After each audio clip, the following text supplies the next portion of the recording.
এটা কোরআনের অংশ না, কিন্তু সূরা ফাতিহার পরে আমিন বলা সুন্নাহ। সুন্নাহকে যে অস্বীকার করে সে কাফের মুরতাদ হয়ে যায়। আমিন না বললে, রাফায়দান না করলে, রাসূলের সুন্নাতকে উপেক্ষা করলে নামাজ কবুল হবে না। পৃথিবীর কোনো মুফতি ফতোয়া দিবেন আপনি আমিন না বললে নামাজ হবে না। সালাত আপনার হবে, এতে কোনো সন্দেহ নাই, কিন্তু এই সুন্নাত গুলো জানা সত্ত্বেও মানলেন না, খবর আছে। আমিন জোরে করলে দৌড়ানি দেয়, আমিন জোরে করলে দৌড়াও কা। আমিন জোরে বলো আর আসতে বলো, এর কোনোটা কি এই দেশের কোনো আলেম মাফের বাড়ি থেকে আনি কইছে না হাদিস থেকে কইছে? সবই হাদিস থেকে কইছে, দুইটাই সুন্নতের মধ্যে আছে, হাদিসের মধ্যে আছে। তুমি দৌড়াইও না, অন্তত খারাপ লাগলেও চুপ থাকো, মনে মনে ভাবো আচ্ছা এই লোকগুলি কি পাগল হয়েছে না আমি পাগল হয়েছি। ঘাটো না, একটু ঘাটাঘাটি করো না। ঘাটাঘাটি করলে যদি পাইয়া যায় যে হ্যাঁ সিএস রেকর্ড, আরএস রেকর্ড, ডাড্ডা খতিয়ান সব আছে, তাহলে মানতে আর অসুবিধা আছে? তুমি 1 শতক কিনতে 25 বছরের দলিল ঘাটেন আপনি, যে 1 শতক জমির দলিল এত বুঝি, মরার পরে সর্বনিম্ন জান্নাতি হলেও 10টা পৃথিবীর মালিক। তুমি 1 শতকের দলিলের এত বুঝলা, আর 10 পৃথিবীর দলিল তুমি কিছুই বুঝো না। আসলে তুমি বুঝো না নাকি বুঝতে চাও না? আসলে বুঝতে চাও না। আল্লাহ তোমার এসব চালাকি বুঝে। যে যেভাবে আমিন জোরে বললো জান্নাত পাইবা, আসতে বললো জান্নাত পাইবা, এখানে বাদলেও পাইবা, এগুলি ছোটখাটো বিষয়। আমরা চাই এই বাংলার জমিনে সেই দৃশ্যটা দেখবো যেটা আমরা বাইতুল্লাতে গিয়ে দেখি। কেউ আমিন জোরে বলে, কেউ আসতে বলে, কেউ কাউকে ভালো মন্দ কিছু বলে না, কেউ এখানে বাঁধে, কেউ এখানে বাঁধে, এখানে বাঁধে। এগুলি সবই হাদিসে আছে, আল্লাহ নবীর সবগুলি হাদিসে মনে আমল চলছে আলহামদুলিল্লাহ। একটা হাদিসে বাদ যাচ্ছে না, দুর্বল হলেও আমলের মধ্যে রয়ে গেছে। কেউ যদি জোরে আমিন না বলে তার সালাত হবে না, আমি বললাম হ্যাঁ সালাত হবে, আমি জোরে না বললে সালাত হবে, তা আমরা রফল আদান না করলে সালাত হবে। আমি বললাম থামেন। আপনি কি জানেন যে, দেখেন আপনি জানেন কিনা যে রফুল আদান করে সালাত আদায় করতে হয়? 4 শতাধিক হাদিস আছে, জানেন। আমিন জোরে বলার হাদিসটা যে সহি, এটা কি জানেন কিনা? বলছে হ্যাঁ জানেন। তা আমি বললাম সালাত আপনার হবে, এতে কোনো সন্দেহ নাই, কিন্তু এই সুন্নাত গুলো জানা সত্ত্বেও মানলেন না, খবর আছে। সূরা ফাতিহার শেষে যখন ওয়ালাদ-দাল্লিন বলবেন তখন আমিন বলবেন কিনা, জোরে না আসতে, এই বিষয়ে ইখতিলাফ রয়েছে। এই বিষয়ে ইখতিলাফের মূল ভিত্তি হচ্ছে একটা হাদিস, যে হাদিসে আমিন বলার কথা আছে, তিরমিজিতে ওই হাদিসটা আছে। ওই হাদিসের 2 জন রাবী, সুফিয়ান রাহিমাহুল্লাহ আর শুবা রাহিমাহুল্লাহ, এই হাদিস বর্ণনা করার ক্ষেত্রে সুফিয়ান রাহিমাহুল্লাহ এবং শুবা রাহিমাহুল্লাহর মধ্যে ইখতিলাফ হয়ে গেছে। শুবা রাহিমাহুল্লাহ বলছেন খাফাদা বিহা সাওতাহু, রাসূল সাল্লাল্লাহু আলাইহি সাল্লাম আস্তে আমিন বলতেন। আর সুফিয়ান রাহিমাহুল্লাহ যখন বর্ণনা করছেন এই হাদিসকে, তখন বলছেন মাদ্দা বিহা সাওতাহু, রাসূল সাল্লাল্লাহু আলাইহি সাল্লাম জোরে আমিন বলতেন। তো এই 2 সানাদের মধ্যে সকল মুহাদ্দিস, অধিকাংশ ইমাম আহমদ রাহিমাহুল্লাহ, ইমাম বুখারী রাহিমাহুল্লাহ, ইমাম তিরমিজি রাহিমাহুল্লাহ যখন তার তিরমিজিতে এই হাদিস নিয়ে আসছেন, তখন বলছেন সাআলতু মুহাম্মাদান, এই ইখতিলাফ সম্পর্কে আমি মুহাম্মদকে, মানে মুহাম্মদ বিন ইসমাঈল আল বুখারীকে, ইমাম বুখারীকে জিজ্ঞেস করেছিলাম যে এই 2 সানাদের মধ্যে কোনটা বিশুদ্ধ। তখন ইমাম বুখারী রাহিমাহুল্লাহ বলেছিল যে সুফিয়ান যেই জায়গাতে জোরে আমিনের কথা বলা আছে মাদ্দা বিহা সাওতাহু, ওই সানাদটাই বেশি বিশুদ্ধ, যেখানে আস্তে আমিন বলার কথা আছে ওটার চাইতে তিরমিজি খুলুন। ইমাম তিরমিজি রাহিমাহুল্লাহ বিস্তারিত আলোচনা করেছেন তার তিরমিজিতে এই হাদিসের অধ্যায়ে। তিনি ইমাম বুখারী রাহিমাহুল্লাহর পক্ষ থেকে নকল করেছেন। ইমাম তিরমিজি ইমাম বুখারীর সরাসরি ছাত্র। ইমাম বুখারী যখন মারা যান, তখন ইমাম বুখারীর দুঃখে, ইমাম বুখারীকে না থাকার দুঃখে কাঁদতে কাঁদতে ইমাম তিরমিজি রাহিমাহুল্লাহ অন্ধ পর্যন্ত হয়ে গেছিলেন। তিনি ইমাম বুখারীকে এত ভালোবাসতেন, পুরো তিরমিজিতে ইমাম বুখারীর পক্ষ থেকে শত শত কথা ইমাম তিরমিজি রাহিমাহুল্লাহ নকল করেছেন। তার মধ্যে এটাও একটা কথা, ইমাম বুখারী বলছেন জোরে আমিন বলার হাদিসই বেশি বিশুদ্ধ। তো এই 2 হাদিসের মধ্যে তারজিহের দিকে না গিয়ে আমি একটা ছোট্ট কথা বলি। যে রাবী বলছেন হাফাজা বিহা সাওতাহু, আসতে বলতেন, উনি কিন্তু বলছেন না যে রাসূল চুপ থাকতেন, সাকাতা শব্দ নাই। উনি বলছেন না যে রাসূল আমিন চুপে চুপে বলতেন, উনি কি বলছেন? আসতে বলতেন, মানে আওয়াজ হতো কিন্তু আস্তে। এতটুকু প্রমাণ হতে পারে যে আওয়াজ আপনি উঁচু না করে আস্তে আওয়াজে পড়েন, কিন্তু আওয়াজ হতেই হবে। তো আলহামদুলিল্লাহ, যে হাদিসই গ্রহণ করেন, চুপে আমিনের কোনো প্রমাণ হয় না। আমিন আমাকে এবং আপনাকে জোরে বলতে হবে, আস্তে আওয়াজে হোক আর উঁচু আওয়াজে হোক। ইমাম বুখারী রাহিমাহুল্লাহ তার বুখারীতে জোরে আমিন বলার অধ্যায় রচনা করেছেন এবং বলছেন আব্দুল্লাহ বিন জুবাইর রাহিমাহুল্লাহ যে মসজিদে সালাত আদায় করাতেন, ওই মসজিদে আমিনের আওয়াজে মসজিদ কেঁপে উঠত। হাদিস আছে আমিন জোরে বলারও, হাদিস আছে আস্তে আমিন বলারও। মনে মনে বলার হাদিস কোনো কিছু পৃথিবীতে নাই। আমিন বলতে হবে সশব্দে।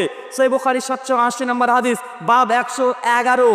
আবু হুরায়রা রাদিয়াল্লাহু তাআলা আনহু তিনি বলেছেন রাসূল সাল্লাল্লাহু আলাইহি ওয়াসাল্লাম গায়রিল মাগদুবি আলাইহিম ওয়াদ-দাল্লিন বলতেন ফাকালা আমিন, তখন আমিন বলতে সুনান তিরমিজি 238 নম্বর হাদিস, ওখানে লেখা আছে মাদ্দা বিয়া সাউতিহা রাফা বিয়া সাউতিহা, আওয়াজটা একটু উঁচু হতো এবং দীর্ঘ হতো। আছে বুখারী বাব 111তে আব্দুল্লাহ বিন জুবাইর ইবনে জুরাইজের সূত্রে বর্ণনা করেছে যে আমরা মসজিদুন নববীতে যখন আমিন বলতাম এমন জোরে বলতাম মসজিদুন নববী গম গম করে আওয়াজ হতো। এই সহিহ বুখারীর বাব 111, এটা হচ্ছে বাব তালিকাত হিসেবে বুখারী নিয়ে এসেছে। হুজুর বলতে পারে সহিহ বুখারীতে একটা হাদিস না তালিকাত, হুজুর এই হাদিস সনদ আছে মুসান্নাফ আব্দুর রাজ্জাক হাদিস না 2641, একদম সহিহ সনদ। যারা করে দেখেন, আমি সশব্দে বলতে হবে, আস্তে আস্তে আমিন বলার হাদিস সুনান তিরমিজিতে আছে। কোথায় ভাই? সুনান তিরমিজি হাদিস নাম্বার 249। ইমাম তিরমিজি হাদিস নিয়ে আসা পরে ওখানেই লিখেছে এই হাদিস সহিহ নয়। কেন? আবার তিনি বলেছেন 3টে কারণ উল্লেখ করেছে এই হাদিস সহিহ নয়।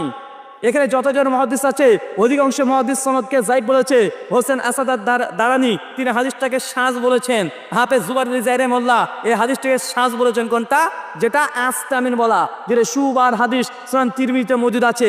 ওই হুজুরকে বলবেন, হুজুর সুনান তিরমিজি কিতাবুস সালাতের 58 পৃষ্ঠার 249 নম্বর হাদিস, আপনাদের যে হাদিস দলিল আস্তে আমিন বলা, একটু আপনারা আরবিটা পড়ে বাংলা মানে করেন তো মানুষের সামনে করবে না। কেন? ওখানে লেখা আছে হাদিসটা সহিহ। আমাদের দেশে ঝিনাইদহ শহরে জিন্সের প্যান্ট পরা, টাইট প্যান্ট পরা, শার্ট পরা মেয়ে 20 বছর আগে ছিল কিনা, এখন আছে কিনা? এই যে এখন আছে, এটা কি আপনারা প্রতিবাদ করে বন্ধ করেছেন না মেনে নিয়েছেন? মেনে নিয়েছেন। এটা কোথার থেকে এসেছে? ডিশ থেকে, পশ্চিমা না, আকাশ। আকাশের সাথে আমাদের দুটো সম্পর্ক, একটা হলো ডিশ আর একটা হলো ইন্টারনেট। এই ডিশ এবং ইন্টারনেট গ্লোবালাইজড ভিলেজ থেকে আমাদের দেশে 99% খারাপ জিনিস আসছে আর 1% ভালো জিনিস আসছে, সেটা হলো ধার্মিকতা। আমাদের সমাজে কিছু তরুণ তারা এই ডিশ এবং ইন্টারনেট থেকে ইসলাম শিখছে। দেখবেন একটা তরুণ হঠাৎ দাড়ি রেখে ফেলেছে এবং দাড়ি আকার ছোটখাটো না, এইরকম টাকনুর উপরে কাপড় পরা শুরু করেছে। দেখেননি? কোথার থেকে শিখেছে? হুজুরা শিখেছে নাকি? আমরা এই 1% ভালোর বিরুদ্ধে প্রতিবাদ করছি, 99 খারাপের বিরুদ্ধে কিন্তু প্রতিবাদ করছি না। এখন আমার অনুরোধ হলো যে ইসলাম মূলত বৈচিত্র্যময়। রাসূলুল্লাহ সাল্লামের যুগে কেউ রফাদাইন করেছেন, কেউ করেননি, কেউ হাত ঝুলিয়ে রেখেছেন, মানে রাসূলুল্লাহ সাহাবীদের যুগ থেকে কেউ হাত ঝুলিয়ে রেখেছেন, কেউ হাত বেঁধেছেন, কেউ 3 রাকাত তারাবিতের পড়েছেন, কেউ 1 রাকাত পড়েছেন, কেউ 5 রাকাত পড়েছেন। আবু হানিফার যুগেও ছিল, শাফিঈর যুগে ছিল, আহমদ ইবনে হাম্বলের যুগেও ছিল, এখনো আরব দেশে আছে। মক্কায় যারা হজে গেছেন, জোরে আমিন শোনেননি? তো মক্কার মতো ইসলাম হলে আপনাদের সমস্যা কি? আপনি যার ইচ্ছা এখানে বানবেন, যার ইচ্ছা এখানে বানবেন, যার ইচ্ছা ঝুলইতে হবেন। সালবে সালাইন থেকে সবই আছে। কথাটা হলো রাসূলুল্লাহ সাল্লাল্লাহু আলাইহি ওয়াসাল্লাম আমিন বলেছেন। রাসূলুল্লাহ সাল্লাল্লাহু আলাইহি ওয়াসাল্লাম আমিন বলেছেন জোরে না আস্তে? বুখারী মুসলিমে কোনো রেওয়ায়েত নেই। কোন রেওয়ায়েতে একটু জোরে, মাদ্দা বিহা সাওতাহু, তিনি তার শব্দটা একটু লম্বা করলেন। রাফা বিহা সাওতাহু, শব্দটা একটু উঁচু করলেন, এরকম আছে। আবার খাফাদা বিহা সাওতাহু, শব্দটা নিচু করলেন, এরকম আছে। শব্দটা উঁচু করলেন, এটা আবু দাউদ অন্যান্য কিতাবে আছে, সনদে সহিহ। শব্দটা নিচু করলেন, এটা মুস্তাদরাক হাকিমে আছে, মুস্তাদরাক হাকিমে হাকিম সহিহ বলেছেন, যাহাবী সহিহ বলেছেন। কাজেই আস্তে এবং জোরে তিনি বলেছেন, জোরে বলতে সামান্য জোরে, জোরে বলেছেন মসজিদ গম গম করেছে, এটা এই মর্মে যত হাদিস এগুলো জাল। শেখ আলবানিও বলেছে। কাজেই রাসূলুল্লাহ সাল্লাল্লাহু আলাইহি ওয়াসাল্লাম যেটা বলেছেন এমন ভাবে যে কেউ হয়তো শুনেছে। সাহাবীরা নবীজির পিছনে জোরে বলেছেন, মসজিদ গম গম করে উঠেছে, সবাই একসাথে জোরে বলেছেন, এরকম একটা হাদিস শুনি। তো এই জন্য ভাইয়েরা, এই ধরনের বিষয়গুলো নিয়ে আমরা যেটা করছি খুবই দুর্ভাগ্যজনক। যে ক্ষেত্রে দুটো হাদিস থাকে সেক্ষেত্রে সাহাবী, তাবেঈন, সালফে সালেহিন, সালাফিয়াতের মানহাজ হলো যে সমাজে যেটা প্রচলিত সেইটার উপর আমল করতে হবে। যেহেতু দুটোই সহি, এদেশে এটা আছে, আমরা একটা ছোট্ট কাজ নিয়ে তাশবিশ, কনফিউশন সমাজের ভিতরে বিশৃঙ্খলা তৈরি করব না। এটা আমার সবার প্রতি অনুরোধ। জোরে আমিন বললে গুনাহ হবে। আবু হানিফার লেখা বা হানাফি মাযহাবের প্রাচীন কোনো বই থেকে আমার দেখাই দেবেন, আমি আপনাকে 10,000 টাকা দেব। যদি কেউ নামাজের ভিতরে রুকু সেজদা ঠিক করে না দেয় গুনাহ হবে, এটা হানাফি মাযহাবের সব কিতাবে আছে। আপনার পাশের মুসল্লি নামাজ পড়ে ঠিক করে রুকু সেজদা দেয় না, আছে না? আপত্তি করেন নাকি? কিন্তু একটা লোক রফাদাইন করলে আপত্তি করেন। এটা কি হানাফি মাযহাবের শিক্ষা নাকি? না, এটা হলো মাযহাবের নামে জালিয়াত। ইবনে মাজার 856 নম্বর হাদিস। এই হাদিসের মধ্যে রাসূল আকরাম সাল্লাল্লাহু আলাইহি সাল্লাম ইরশাদ করেন, মা হাসাদাতকুমুল ইয়াহুদু আলা শাই মা হাসাদাতকুম আলা সালামি ওয়াত তামিন। আল্লাহ নবী বলেন ইয়াহুদিরা তোমাদের কোনো বিষয়ে ঈর্ষা করে না, দুইটা বিষয় ঈর্ষা করে।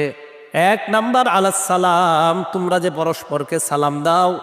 দুই নাম্বার তামিন, ইমাম সাহেব যখন ওয়ালাদ-দাল্লিন পরে মুক্তাদিরা যখন বলে আমিন, এটাও ইয়াহুদিয়া ঈর্ষা করে। তা আপনারা আজকে আমিন মিছিল দিয়া বলবেন নাকি?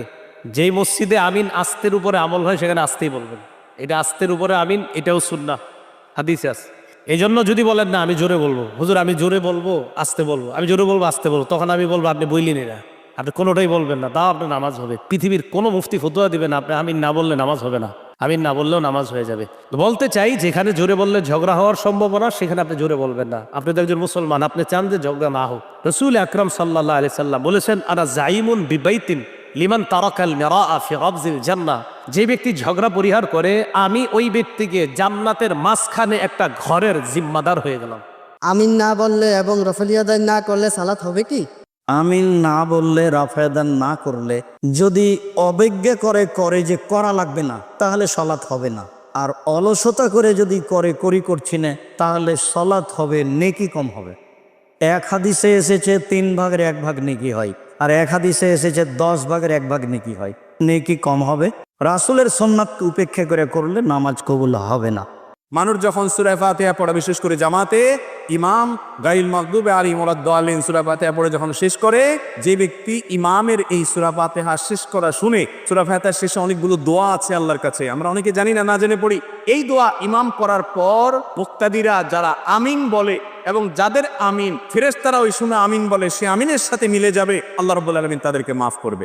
এই সূরা ফাতিহার পরে আমিন বলার কথা স্বয়ং কে বলেছেন? রাসূল কারীম সাল্লাল্লাহু আলাইহি ওয়াসাল্লাম। এটা কোরআনের অংশ না, কিন্তু সূরা ফাতিহার পরে আমিন বলা সুন্নাহ। এখন জোরে বলবো নাকি আস্তে বলবো, উভয় রকমের হাদিস আছে ওয়াইল ইবনে হুজর রাদিয়াল্লাহু তাআলা আনহু থেকে। এটা নিয়ে গন্ডগোল করার কথা হাদিসে নেই। হাদিসে 2 রকমের কথাই আছে এবং 2 রকমের কথাই উলামায়ে কেরাম নিজ নিজ গবেষণার দলিল হিসেবে পেশ করে থাকেন। এই গবেষণাগত মতপার্থক্য নিয়ে মারামারি করা, ঝগড়াঝাটি করা কোন অবস্থাতে জায়েজ নাই।